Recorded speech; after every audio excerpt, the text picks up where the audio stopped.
हो मोहन भाई, काहे उदास चिंतित?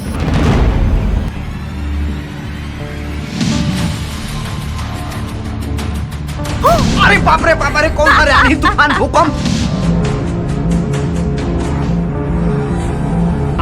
अरे नदिया में गिर थी तो तोर मौसा अच्छा नहीं रे ना।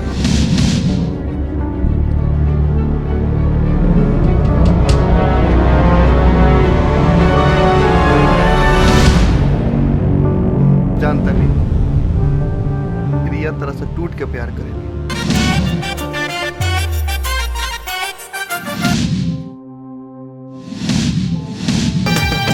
करबू का रानी तू जवानी बचा के सेजिया पे सट तनी कोरबा में आके। कहीं प्रिया के वियोग में छोटे सरकार आत्महत्या न कर।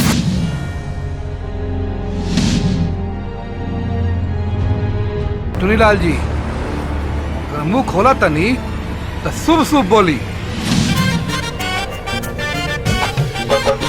अरे विधायक, हमारा सौभाग्य कि हमारे बिटिया रोजा करके लक्ष्मी बने वाला। अरे ये आपके बड़प्पन है, अब हमने के चले के आदेश दी।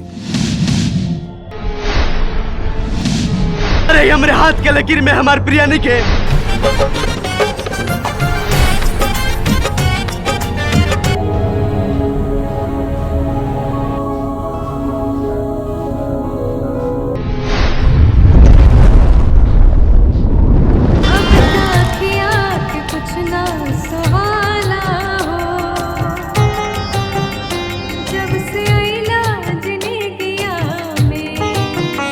फूल मन में बसंती फुलाला हो। मुद्दई लाख बुरा चाहे तो क्या होता है, वही होता है जो मंजूर खुदा होता है। आज आगाज और अंजाम दोनों दिखा दी। भले ही हमारा नाम चिराग पांडे है, बाकी तूने इस गुंडा मावालिन की जिंदगी में हम उजाला ना अंधेरा पैदा करे।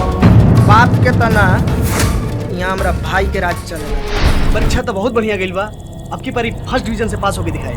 हे भगवान, हमारे देवर के नौकरी जल्दी से लगा दी और खाना पीना के दिक्कत ना नो भाई। अरे विधायक जी, आप आए के कष्ट काहे कनिया, हम क्या बुला लेती, हम खुदे आ जाती। मोहन जी रोवा तो पता बा ना, कुछ मांगे खातिर केहू के घरे जाए के पड़ेला।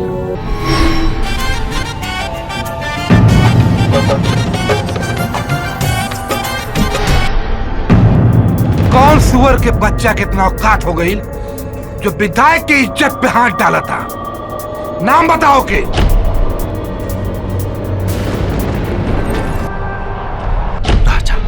हमारा घर से निकाल।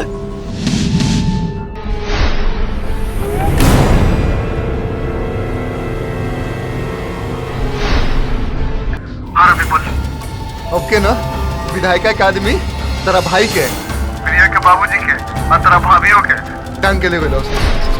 विधायक, अच्छा भइल के समय रहते धनी के सारा हकीकत सामने आ गई।